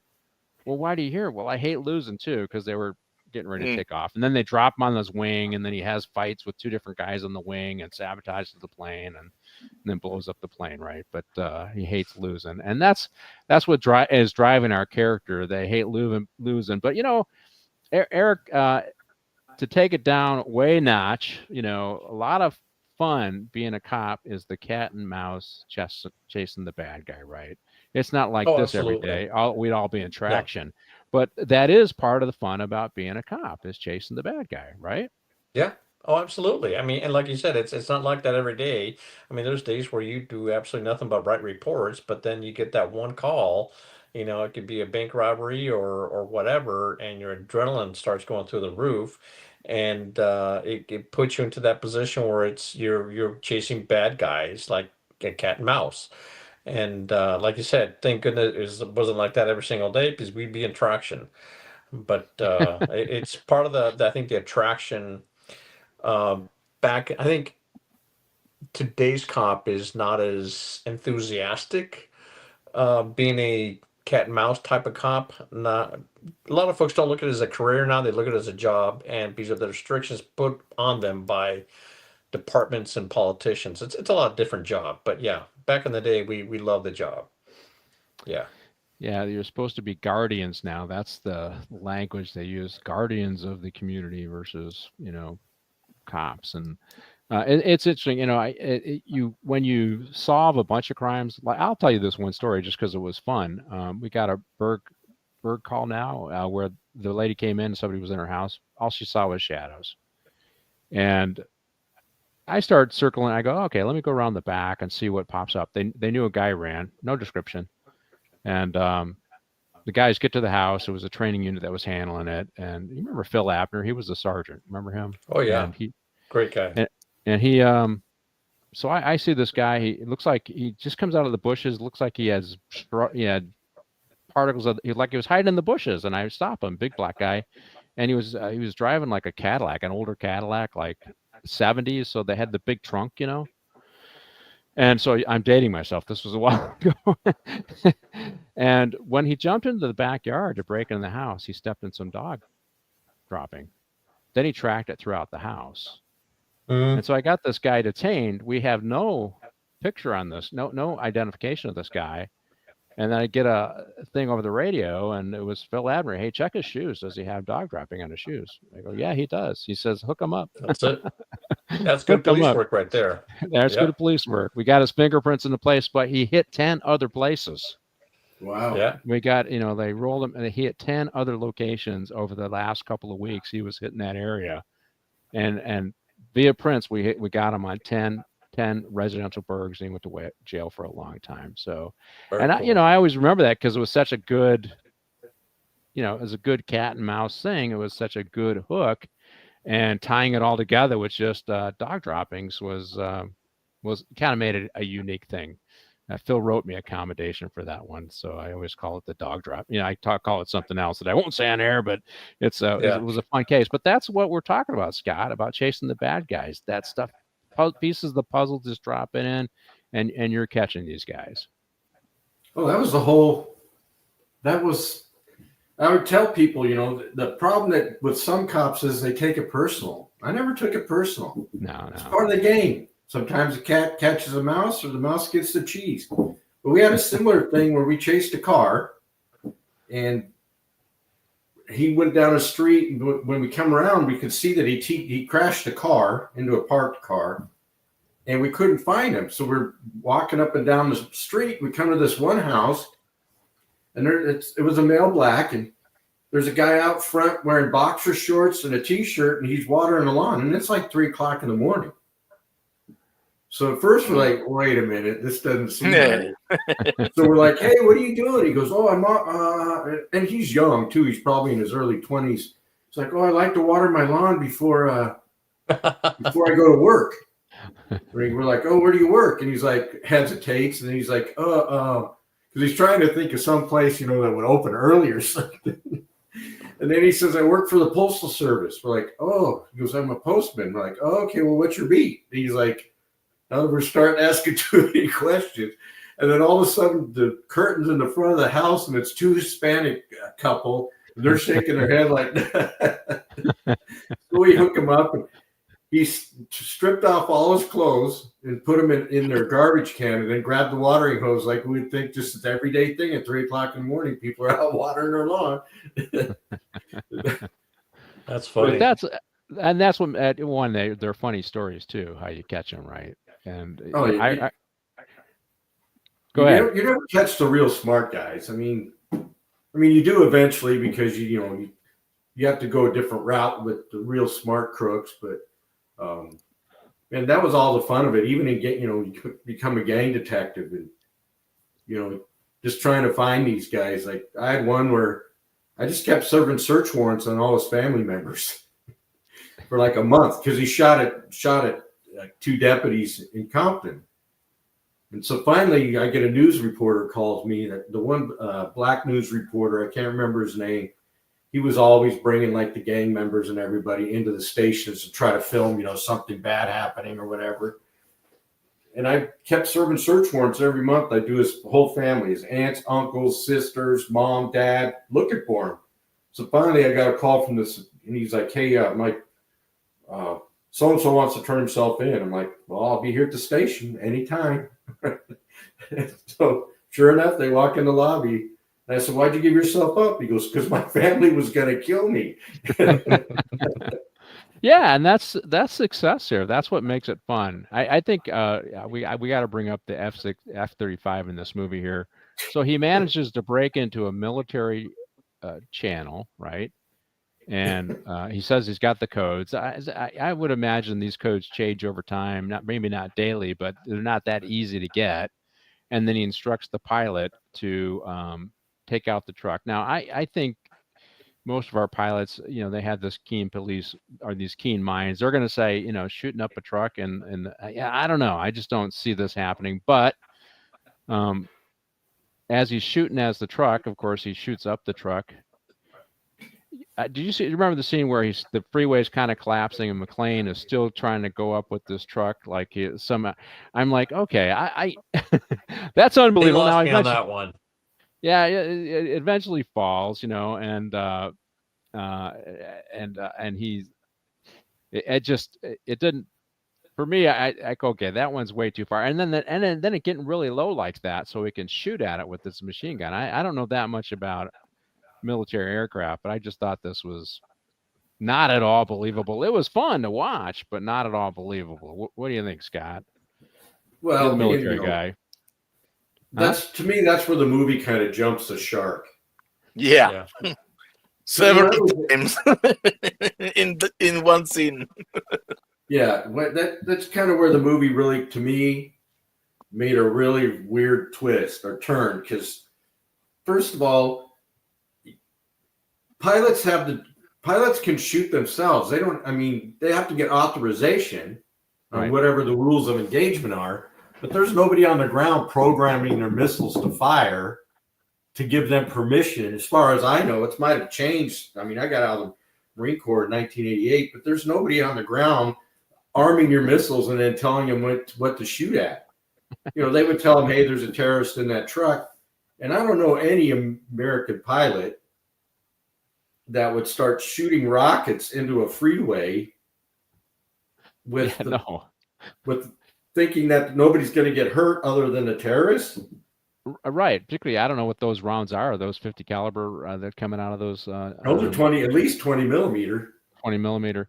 Well, Yeah. Ron, thank you for. We are all retired cops, so thank you for the comment about our service.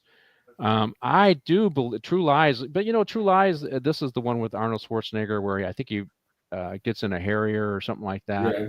a Harrier jet, and he flies it. And I mean that's completely unbelievable. But that is an action comedy, right? It's a Right. funny action movie, right? So it's a little more believable. Well, when he jumps on the plane and swirls Yeah. around in the It plane, swirls and around. I mean, come on. I say they lost me on when this whole plane thing started. I'm like, come on. Yeah. It almost seems like the producers and directors like, okay, we haven't had enough destruction and explosions. We need to come up with a piece of resistance for this movie to tie it all in. Let's blow up this truck in this freeway using a jet. And yeah, it was a little bit too much. Yeah, I'm with Eric. It's like, Well, what do we think of next? Yeah. Yeah, I know. Let's use a jet. Yeah.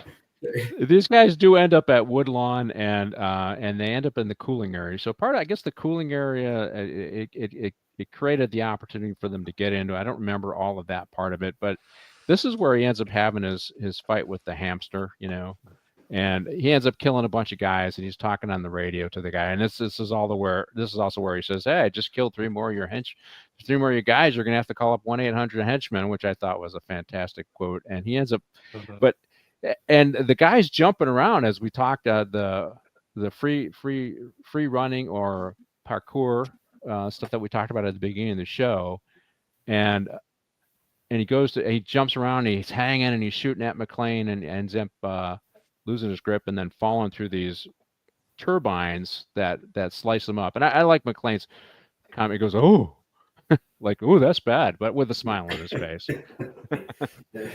But I don't know. I just think that's interesting stunt stuff that they're doing, and it does make it way more entertaining that they're doing that kind of stuff.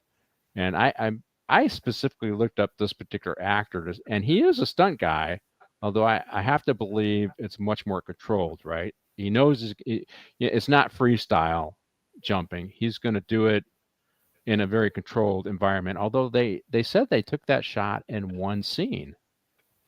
As I looked it up, they said they did that one shot. They got that scene. That's really that's almost hard to believe. But I mean, I looked it up, and they said no, he's that good that we were able to take it in one shot. So I don't know. What'd you think of that, Scott? I don't know. That was I mean, I've watched those guys. There's a park when I'm in California that I take my grandson to because he likes to take a scooter on the skate park. And there's a couple kids they're kids, mind you, like Eric was saying earlier, it's nice to be young. It would be nice to be young again. And they'll run, to the bowl that they all skate down, and they'll come up and do a flip and land on their feet on the edge, or they'll run and jump off a bench and do a couple somersaults and land on their feet. And I'm just sitting there thinking, man, that would hurt. Yes. Yeah, we're talking knee surgery, but yeah, one shot though, Eric. Right? Hard to believe. Yeah. And a lot of practicing, that's for sure. I think he did some kind of sport as well beyond that. I can't remember what it was, but I have to look him up. Let's see here, because we got a little bit of time. Cyril Raffaelli. Oh, karate. He was the IKFFC Combat Combine World Champion in 1997. So he's a fighter too. So MMA kind of stuff, and he's been in a lot of movies. So let's see, credited with French. He's a French martial artist and stuntman.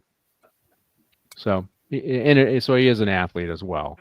And he's got some creds. He's won some championships. So, I mean, I don't know if this is how serious this stuff is. This was stuff where he's a bronze medal guy. He won the World Cup. So he's serious. But it was interesting. It's fun watching that stuff. And I really enjoyed it. And I like the comment. He's a hamster. I thought that was pretty good. You know, you got to give these actors back then and these stuntmen a lot of credit. You know, Yeah. back then it was a craft, it was an art. Nowadays, there's so much artificial intelligence and green screen stuff that movies to me look so fake nowadays. It's like they weren't even shot on location; they were shot in the soundstage with a green screen, and it just it's not the same anymore. So, Right. yeah. That's Well, what, same like the music industry. I mean, if you look back, back in the 70s and even the 80s, you had to be able to sing. Yeah. There was no computers changing your voices or getting the right tone. And then we went to the Garth Brooks concert, and he was saying how when he started out, you went in and you cut a record, and you were there for the whole day cutting a record. Mm-hmm. And it wasn't like you go, hey, I didn't like that part, so let's go back and try it again. You'd have to just re-sing the whole song again until you got it right. Whereas nowadays, they only sing it in sections. And a good friend of ours, that's his job. He's an editor. So his job is and they'll sing the same section of the song 3 or 4 times, and then they splice it all together to make it perfect. And it's like, well, then that's not really the song, is it? Right. No, and it's, you get a different experience than when you go to hear him live. Yeah, a friend of mine he's taking music editing, and that's what he says. He says, I write. He says I'm good at writing the music, but I mean the lyrics, but I'm harder at writing the music. But you can write some of it and then use AI to help link it and pull it all together to give you ideas. And so, yeah, we're probably entering a different world with creativity. But I always some of the older movies that I've done. Like I did with the movies with Charles Bronson, right? I did Death Wish, right? And then obviously Clint Eastwood and a lot of these guys, like they were former military guys. A lot of them did their own stunts and way different than, we had a lot of these guys who played tough guys who've never been in the military. At least this guy was a competitive fighter, but they played these tough guys and they've never. I mean, remember Lee Marvin? I mean, Lee Marvin, I think he was a Marine, right? Was it Tarawa or Saipan? I can't remember. Pacific. Yeah, he was in the Pacific he was Theater. Stationed in the Pacific, and he was shot. He got shot in the tail, and he lost a lot of his buddies there, And these guys were tough guys. They did their own stunts, and they had credibility at playing tough guys. Nowadays, we got, green screen, as you talked about, editors and real creators. Yeah, now you got green screen, you got all these things. They're not really doing their stunts, and they don't have real credibility as tough guys. They're just even the guy. I've watched a few episodes of Reacher, and I stopped watching that with the bigger guy, not Tom Cruise, because he's a manufactured tough guy. Tom Cruise. I mean, what is he, 5'6" or something like that? He's not very tall. Yeah, and at least Bruce Willis, Arnold Schwarzenegger, they're decent sized guys, and they're like even Stallone. He's kind of grew up blue collar. He lived some life of hard knocks to some degree, and but a lot of these guys they never had calluses on their hands from having to work for a living. I mean, even Harrison Ford, he was a carpenter before he hit it big with on Star Wars, right? There's somebody that had some calluses on his hands, right? And so these are guys that worked, fought, and had credibility. Being the average tough guy, because it isn't exactly easy being a plumber, electrician, a carpenter. That's hard work, backbreaking work, and a lot of these guys, they go to acting school, and I mean, after the World War II, there were a lot of these guys who with the GI Bill, and they went to acting school and they became actors. Now some of them were actors beforehand, and went in and then came back and continued their career. I guess I think. James Caan was real. I don't know. Did he, Tom? Did James Caan go to World War II? I don't think he did. I think he was too young for that. But a lot of these guys had street creds, both because they were in the military or they came from blue collar backgrounds. I can tell you, growing up blue collar, I grew up in Detroit. You get in fights. That's kind of a rite of passage. I don't know if there's the same thing for you, Scott. It was just. I mean, I had been in 2 bar fights before I graduated high school, so it was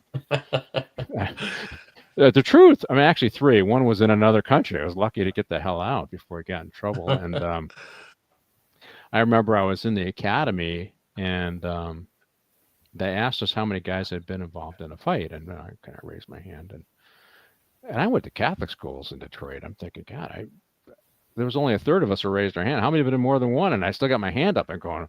I had a complex for a while there. God, there's what kind of environment did I grow up? But a lot of these guys, they didn't. Even the guys we worked with, they had never been involved in a fight. But then you take it to actors and actresses. They not a lot of real experience, and they play tough guys on. I don't know. I'm just commenting. What do you think, Scott? You agree with that? I grew up where you had to fight. I mean, that's how you settled things. Is you got in a fist fight, and then like the saying goes, usually you ended up the fist fight. You became friends after that. I mean, that's just the way you grew up. I mean, I had the same experience when in the academy. They said, anybody, raise your hand if you've ever been in a physical altercation. And I'm like, physical? You mean like a fight? And I raised my hand, and then they're like, if you've been in more than 2 fights. So as he keeps going down the list, and I'm still the guy holding my hand up. Did you get it? I was thinking, I was 21, right? And I'm thinking, God, who are these guys? Where'd they come from? The funny thing was when I worked as a bouncer when I was going to school, I got my ass kicked by somebody half my size. And it was the same thing. My buddy, who was another player, who was the other bouncer, is picking me up off the ground, and he's like, wow, he really kicked your ass. And I'm like, did you catch him? And he goes, no, I was too busy laughing watching him kick your ass. When I went out to patrol, in 88. The only people that had tasers were the sergeants, and you were lucky if they had one that day. We didn't have portable radios. We didn't, there was no tasers. So you had to get in the physical, and you had to get in the fight with suspects. And you just hope that somebody would call 911 and say, hey, one of your deputies is in a fight, to get help there. But nowadays deputies have tasers, 40 millimeters, pepper ball. I mean, they have all sorts of stuff. And, but yeah, like I said, nowadays actors, they go on stage or they go on screen and do their thing, and then I hope I don't offend anybody, but then they walk out of the soundstage wearing their Crocs and T-shirts and carrying their man satchels. They're not true. They're not true. They've never experienced that type of stuff. Yeah. So the Reacher guy, they have him on Netflix. I stopped watching because he said some anti-cop stuff. And it's like, all right, heck with that guy. I mean, he doesn't. Okay, he plays this tough guy on TV. He plays this guy who gets in these fights and effortlessly kicks people's ass, which means, and then he badmouths cops and how they use force. And I'm thinking, okay, so this guy never really used force in his life, because, as Scott, as you said, some guy half your size can kick your ass. The truth, and this guy doesn't know the truth, and he spouts off. So yes, we did talk about The Departed on the show. I did do The Departed, and it's a great movie. And Gary made a show about it too, so I'm gonna post the links to both shows. So if you haven't seen our reviews of it, you can see it. One from the point of view of pure nerds, and one from the point of view of law enforcement.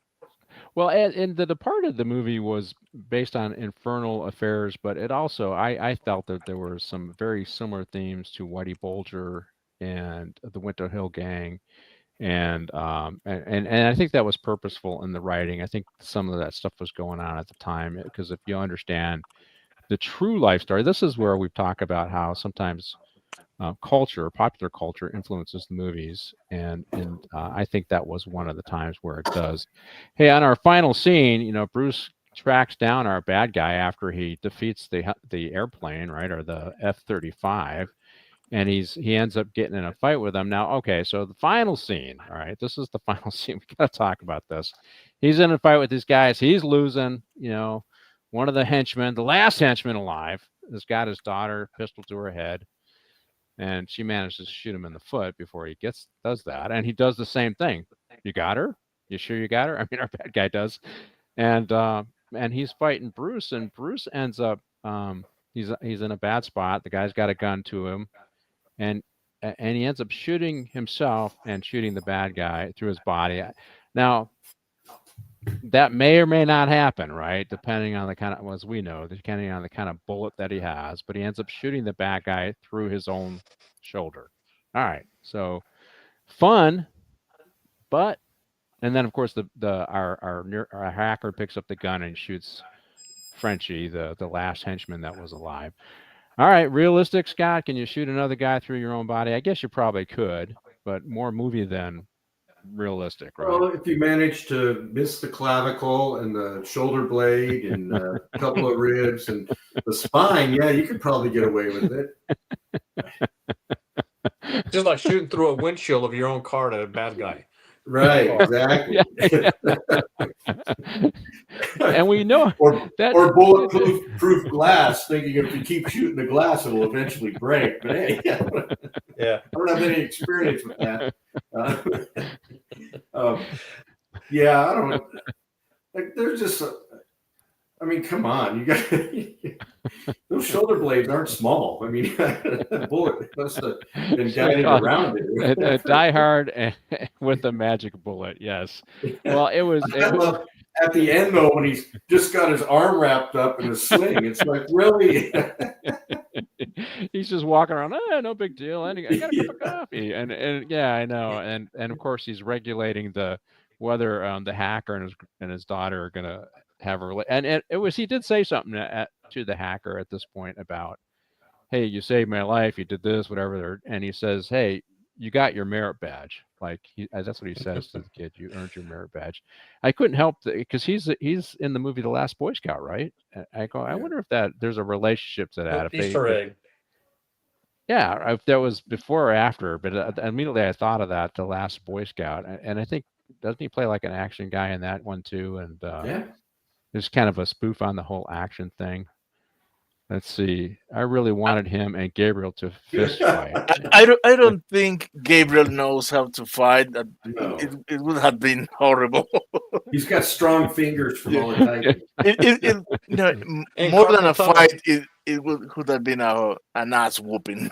Yeah. That's Maybe it. just give a little eye poke. Yeah, well, he probably got his butt kicked by his girlfriend every night, right? And that's what he loved about her so much, right? But Oh my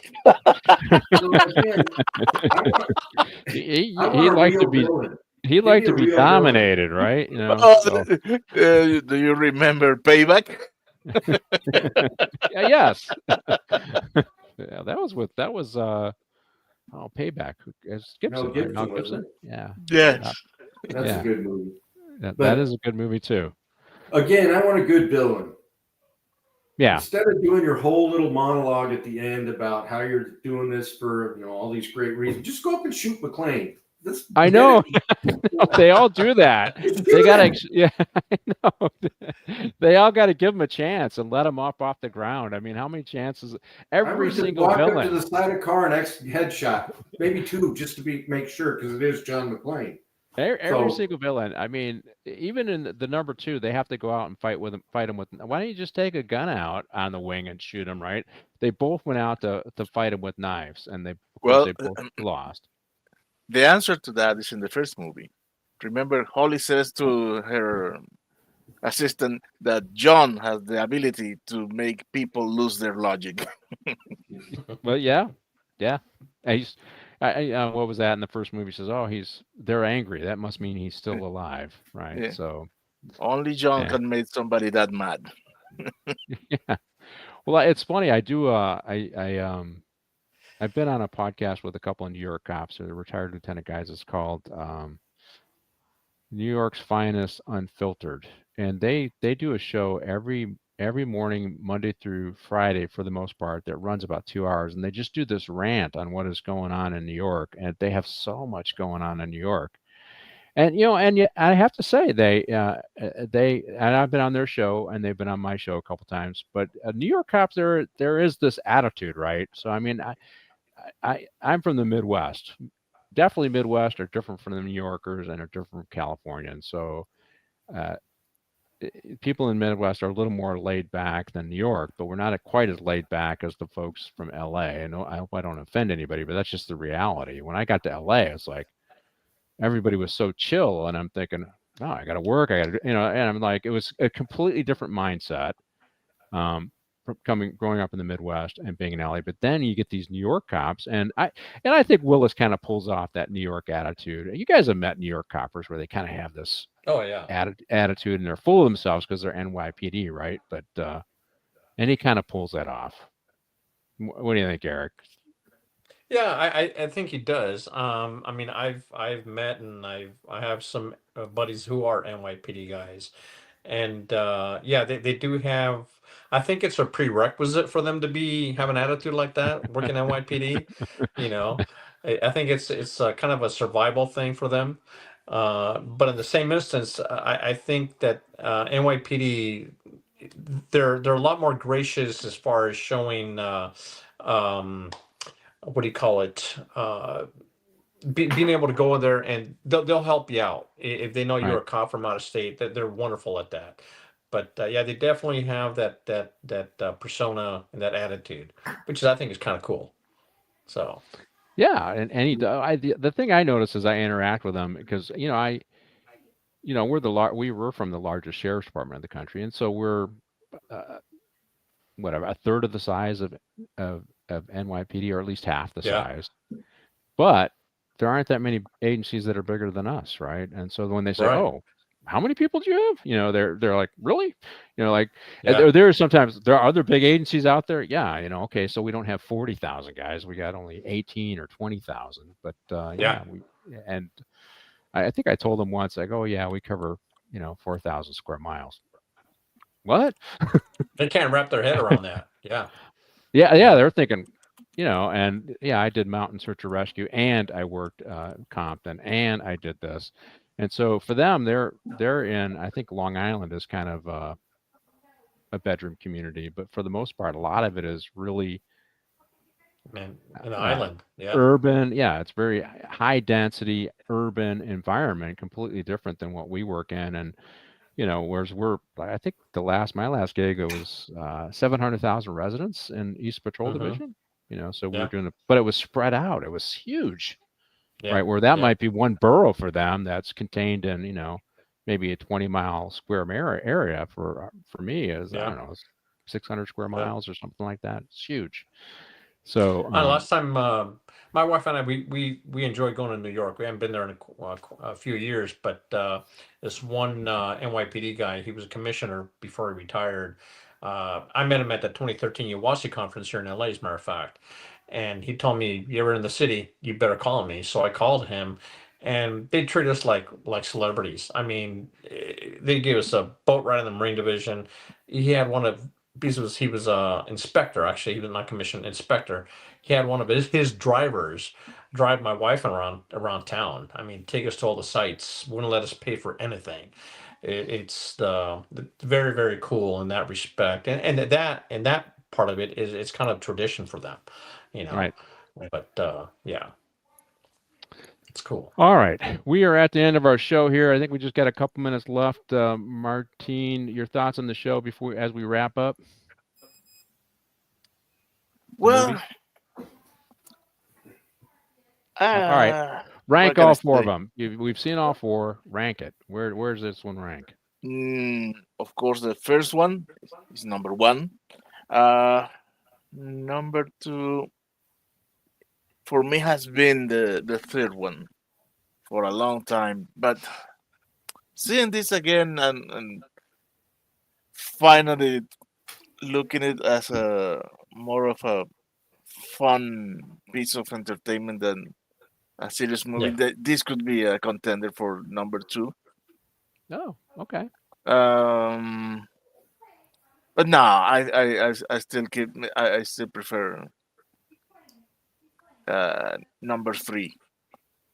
In the third place, of course, would be number two.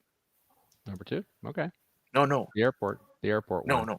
It would be Die Hard. Die Hard 2, Die Hard 4, or like Lead Free. Then Die Hard 2 in the airport, and of course, uh, A Good Day to Die Hard, Okay. because it has to be it has to be on the It list. just But is, huh? yeah, if I could, I didn't even mention it. I wouldn't even mention it. All right. Well, I think stick around for debrief, you guys. We are wrapping up the shows. I will say, Easterlin, we all specialize. Scott did gangs, or I didn't specialize. Scott did gangs. Eric did the bomb disposal unit and our arson explosives and emergency preparedness. So we had a lot of the same stuff as NYPD. They just got a lot more of it, and we're just a lot more spread out to them. All right, guys, thank you for joining me on the show. Stick around for a quick debrief. I just want to wish our audience a very Merry Christmas, and we'll see you soon.